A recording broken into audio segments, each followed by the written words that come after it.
प्रिय छात्र, स्वागत है आप सभी को एसके जीके जीएस क्लासेस में। अभी हम लोग पढ़ेंगे लूसेंट जीके के 50 महत्वपूर्ण प्रश्न। यह 50 प्रश्न काफी ज्यादा महत्वपूर्ण प्रश्न है, तो आप इसे इग्नोर नहीं कीजिएगा, कंटिन्यू क्लास कर ही लीजिए ताकि आपको 50 क्वेश्चन का रिवीजन अच्छी तरीके से हो सके। तो आइए स्टार्ट करते हैं पहला प्रश्न से। अगर आप इस चैनल पे नए होंगे तो एक सब्सक्राइब कर लीजिएगा ताकि इस प्रकार के क्वेश्चन की जानकारी आपको हमेशा मिलते रहेंगे इस चैनल के माध्यम से। पिछले वीडियो में 750 नंबर क्वेश्चन तक को कवर कर लिया गया था। अगर आपने हमारे पिछले वीडियो नहीं देखे हैं तो आप हमारे चैनल के प्लेलिस्ट में जाके ये सभी क्वेश्चन को आप देख लीजिए और अपना अपना रिवीजन कर लीजिए अगर नहीं किए हैं पिछले क्लास। तो आइए स्टार्ट करते हैं आज का पहला प्रश्न से। भारत के राष्ट्रीय गीत गाने का समय अवधि कितना है? तो आप हमें इस क्वेश्चन का राइट आंसर कमेंट बॉक्स में जरूर बताइएगा कि भारत का राष्ट्रीय गीत जो है इसे गाने का समय अवधि कितना है। तो इसका राइट आंसर हो जाएगा ऑप्शन नंबर सी, 65 सेकंड लगता है भारत का राष्ट्रीय गीत गाने का समय अवधि। तो option number C is the right answer इस क्वेश्चन का हो जाएगा। अगर आपको पूछ दिया जाए राष्ट्रीय गान गाने का समय अवधि जो कितना है, जो जन गण मन है, इसे गाने का समय अवधि कितना है, तो वो आपका हो जाएगा 52 सेकेंड का। ये भी आप ध्यान रखिएगा। तो अगला प्रश्न की ओर बढ़ते हैं। अगला प्रश्न है भारत के राष्ट्रीय गान गाने का समय अवधि कितना है? तो आपको पीछे हमने बताए थे 52 सेकंड लगता है राष्ट्रीय गान गाने में। तो option number B is the right answer इस क्वेश्चन का भी आपका हो जाएगा। अगर आपको लग रहा है कि हम थोड़ा स्लो आपको बता रहे हैं तो आप हमारे वीडियो को 2x भी कर लीजिए ताकि आपको कम समय में ज्यादा क्वेश्चन कवर कर सके और आपका रिवीजन अच्छी तरीके से हो सके। तो देखिए अगला प्रश्न है, ऐसा कौन सा जानवर जीव है जो लगातार 3 साल तक सोता है? तो वो आपका घोंघा हो जाएगा, 3 साल तक सोने वाला जीव। तो option number B is the right answer, sorry option number C is the right answer इस क्वेश्चन का हो जाएगा घोंघा। अगला प्रश्न है भारतीय मुद्रा का नाम रुपया किसने रखा था? मोस्ट इंपोर्टेंट क्वेश्चन, काफी बार एग्जामों में पूछे गए प्रश्न है। तो यह शेरशाह सूरी के द्वारा रखा गया था भारतीय मुद्रा का नाम रुपया। तो option number A is the right answer इस क्वेश्चन का आपका हो जाएगा। अगला प्रश्न है उगते सूरज का भूमि किस देश को कहा जाता है? तो ये भी मोस्ट इंपोर्टेंट क्वेश्चन है, आप इसे जरूर अच्छी तरीके से देख लीजिए। तो उगते सूर्य का भूमि जो है यह जापान को कहा जाता है। तो option number B is the right answer इस क्वेश्चन का आपका हो जाएगा।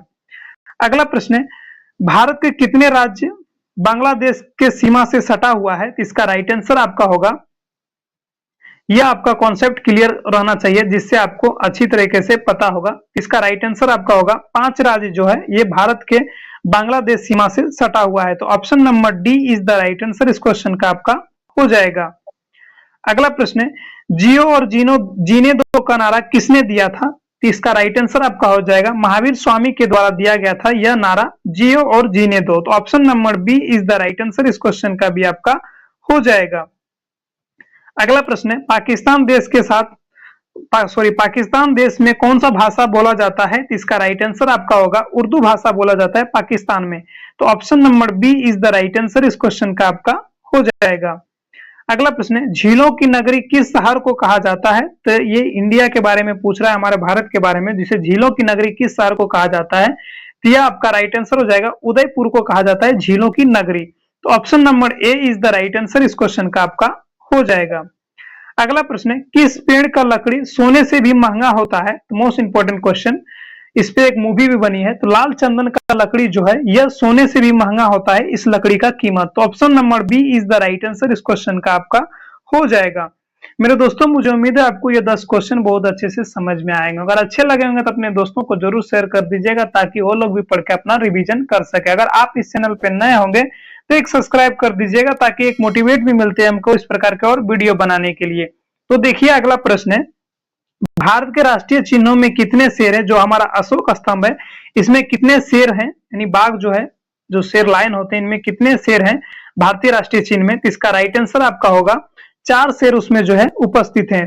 जो 3 शेर दिखते हैं और 1 शेर जो है पीछे की ओर है, आप उसे नहीं देख पाते हैं। तो इसमें 4 शेर जो है उपस्थित होते हैं। तो option number A is the right answer इस क्वेश्चन का हो जाएगा। अगला प्रश्न है गारो खासी जयंतिया पहाड़ी संरचना एवं उत्पत्ति की दृष्टि से निम्नलिखित में से किसका भाग है? मोस्ट इंपोर्टेंट क्वेश्चन, यह भाग जो है आपका पूर्वोत्तर पहाड़ी का ही भाग है गारो खासी जयंतिया। तो option number C is the right answer इस क्वेश्चन का हो जाएगा। अगला प्रश्न है सार्क साम्राज्य की स्थापना कहां पर किया गया था? तो इसका राइट आंसर होगा आपका यह जो है जौनपुर में इसका स्थापना किया गया था, सर्क साम्राज्य की स्थापना। तो option number B is the right answer इस क्वेश्चन का हो जाएगा। अगला प्रश्न है, आगरा में जहांगीरी महल का निर्माण किसने करवाया था? मोस्ट इंपोर्टेंट क्वेश्चन, काफी बार ये सभी एग्जाम में पूछे गए हैं। तो आगरा में जो जहांगीरी महल है यह आपका हो जाएगा मुस्लिम आक्रमणकारी में नहीं, मध्यकालीन हिस्ट्री में जो क्वेश्चन है आपका, आगरा के जहांगीर महल का निर्माण जो है यह आपका कब करवाया गया था? तो यह अकबर के द्वारा करवाया गया था, आगरा में जहांगीर महल का निर्माण। तो option number D is the right answer इस क्वेश्चन का हो जाएगा। अगला प्रश्न है, बुलंद दरवाजा कहाँ स्थित है? मोस्ट इंपोर्टेंट क्वेश्चन, बुलंद दरवाजा जो है आपका यह फतेहपुर सीकरी में स्थित है बुलंद दरवाजा। तो option number C is the right answer इस क्वेश्चन का हो जाएगा। अगला प्रश्न है, ताजमहल का मुख्य वास्तुकार कौन था? तो ताजमहल का जो मुख्य वास्तुकार जो था, जिसने बनाया था, इसका राइट आंसर हो जाएगा उस्ताद अहमद लाहौरी के द्वारा जो है ताजमहल का निर्माण करवाया गया था। इसका वास्तुकार जो है उस्ताद अहमद लाहौरी था। तो option number A is the right answer इस क्वेश्चन का भी आपका हो जाएगा।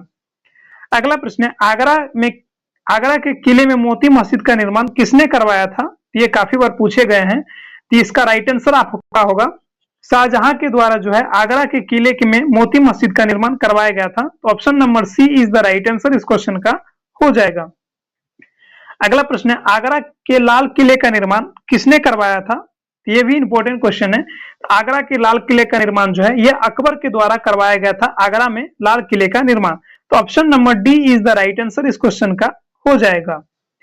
अगला प्रश्न है, अकबर का मकबरा कहाँ स्थित है? तो अकबर का मकबरा जो है इसे दफनाया गया है, यह जो है आपका सिकंदराबाद में दफनाया गया है, यानी इसका मकबरा जो है अकबर का यह सिकंदराबाद में स्थित है। तो option number B is the right answer इस क्वेश्चन का हो जाएगा। अगला प्रश्न है, बदायूं का जामा मस्जिद किसने बनवाया था?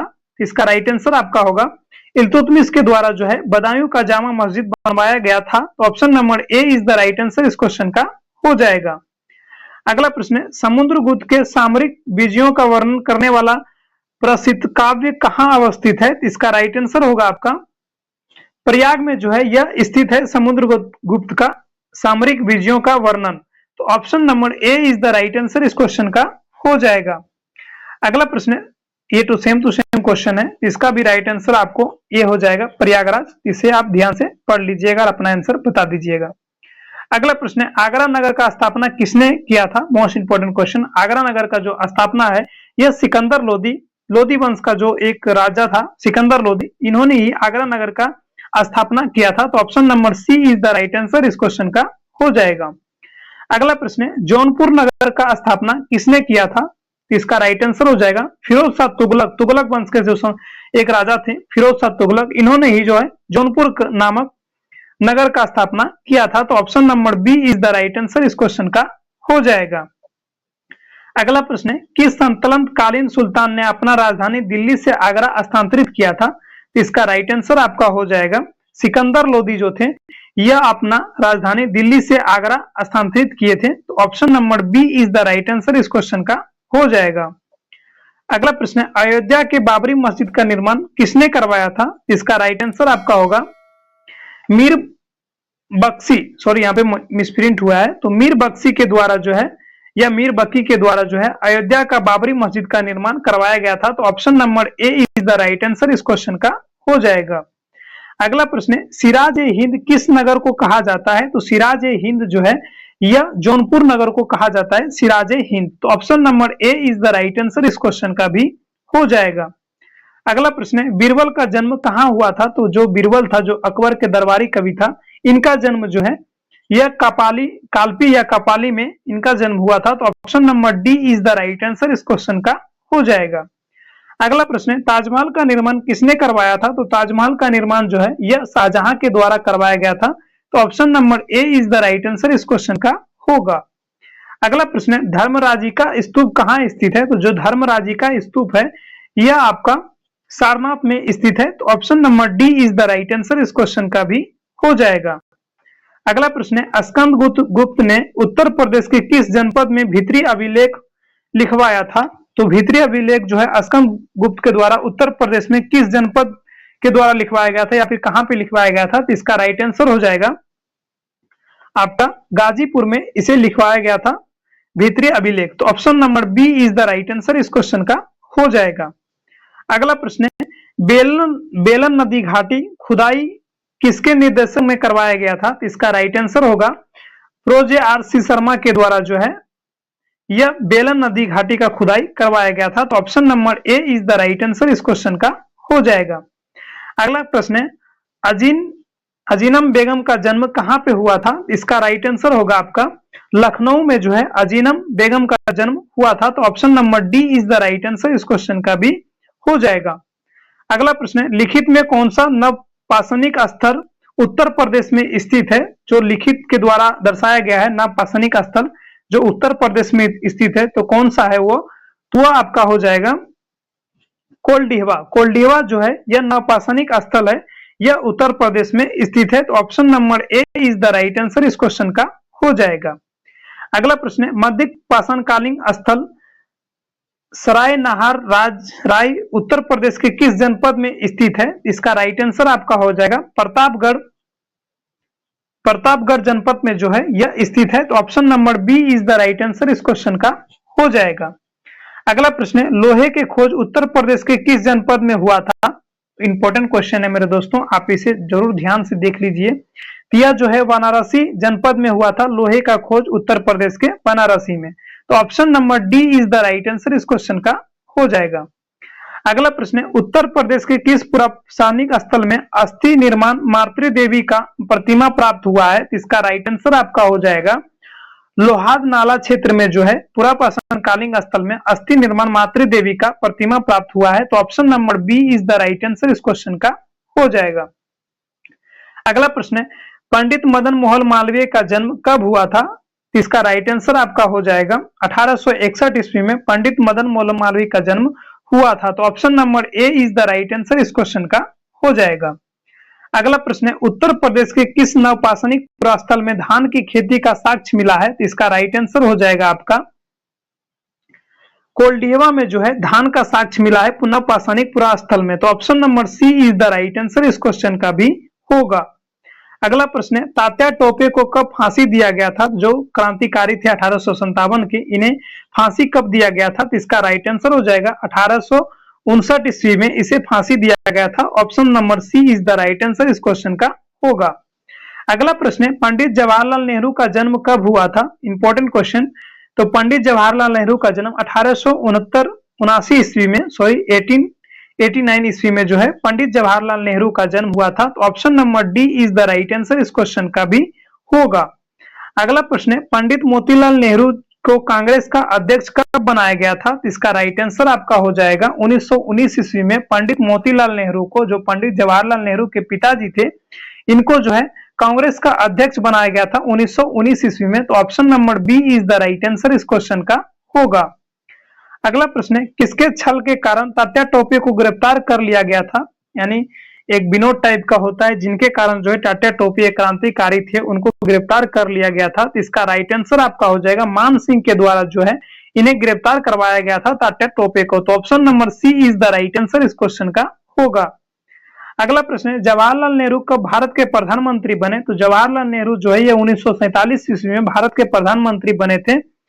तो option number A is the right answer इस क्वेश्चन का होगा। अगला प्रश्न है, जवाहरलाल नेहरू को भारतीय राष्ट्रीय कांग्रेस का महासचिव कब बनाया गया था? तो मोस्ट इंपोर्टेंट क्वेश्चन, ये जो है आपका 1923 ईस्वी में भारतीय राष्ट्रीय कांग्रेस का महासचिव बनाया गया था जवाहरलाल नेहरू को। तो option number B is the right answer इस क्वेश्चन का हो जाएगा। अगला प्रश्न है, चंद्रशेखर आजाद कब शहीद हुए थे? तो चंद्रशेखर आजाद जो थे यह जो है आपका 1931 ईस्वी में शहीद हुए थे। तो option number A is the right answer इस क्वेश्चन का भी हो जाएगा। अगला प्रश्न है, पुरापाषाणिक काल स्थल बेलन नदी घाटी साक्ष्य उत्तर प्रदेश के किस जनपद से प्राप्त हुआ है? तो ये सेम टू सेम पीछे वाला क्वेश्चन के जैसा ही है। तो इसका राइट आंसर हो जाएगा इलाहाबाद। इलाहाबाद में इसका साक्ष्य प्राप्त हुआ है। तो option number B is the right answer इस क्वेश्चन का हो जाएगा। अगला प्रश्न है, जवाहरलाल नेहरू को भारतीय राष्ट्रीय कांग्रेस का अध्यक्ष कब बनाया गया था? तो सेम टू सेम पिछले जैसा क्वेश्चन है। यह 1929 ईस्वी में जो है जवाहरलाल नेहरू को भारतीय राष्ट्रीय कांग्रेस का अध्यक्ष बनाया गया था। तो option number A is the right answer इस क्वेश्चन का भी होगा। अगला प्रश्न है, पंडित मोहन मदन मोहन मालवीय को गोलमेज सम्मेलन में भाग लिया था। कौन से गोलमेज सम्मेलन में मदन मोहन मालवीय ने भाग लिया था? तो इसका राइट आंसर हो जाएगा द्वितीय गोलमेज सम्मेलन में जो है, जिसमें महात्मा गांधी और मदन मोहन मालवीय और बी आर अम्बेडकर जो थे, ये सभी लोग भाग लिए थे गोलमेज सम्मेलन में। तो option number B is the right answer इस क्वेश्चन का होगा।